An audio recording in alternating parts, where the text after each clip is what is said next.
সূর্যটা কি সুন্দর লাগছে না? ভীষণ সুন্দর। ওই গানটা মনে পড়ে গেল, জানিস তো রবি ঠাকুরের একটা গান আছে না,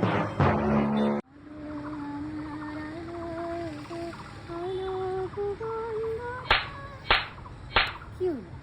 সারাদিন তো আমি রবীন্দ্রসঙ্গীত শুনতে শুনতে আমার কানটা পচে যাচ্ছে, তাই জন্যই এত রবি খুশি। ঠাকুরের গান ভীষণ সুন্দর, কত মাধুর্য, জানিস তুই?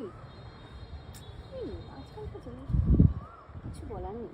বাদ দে, শোন না, বললাম যে পিকুদার দাদাটা মারা গেছে, পরশুদিন হয়ে গেল, তো যাওয়া তো হয়নি। তুই আমাকে বলবি না একবারও? আরে জানাবি না তুই আমাকে একবার? আরে বলতে ভুলে গেছি কোনো কারণবশত, তো আজকে বিকেলবেলা গিয়ে একটু দেখা করে আসবো, বুঝলি? হ্যাঁ ঠিক আছে, আমি গানটাও করবো, তুমি দুঃখ বিষয় না না রে, যাবো। হ্যাঁ কি হয়েছে? কি রে? আমার মনটা ভালো নাই রে। আচ্ছা তোকে একটা গান শোনা। তাড়াতাড়ি তোর গান রাখ।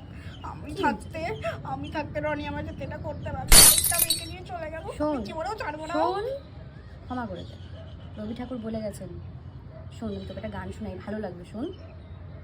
যদি আরো কারে ভালোবাসো, যদি আরো ফিরে দাঁড়িয়ে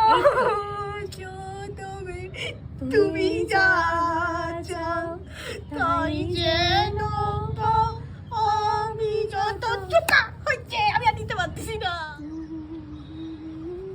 বাই শুন পয়লা বৈশাখ চলে আসছে, নতুন জামা কিনবি না? চৈত্র সেল। পয়লা বৈশাখ? হ্যাঁ, আমি তো 25শে বৈশাখের জন্য বোলপুর থেকে শাড়ি অর্ডার করেছি, জানিস তো, দুটো তোর জন্য আর আমার জন্য, দুজনের জন্য। ঠিক আছে ভাই, ঠিক আছে ভাই, তোকে আর খিল্লি করবো না ভাই, তুই যত ইচ্ছা রবীন্দ্রসঙ্গীত গা। সুন্দর এসো হে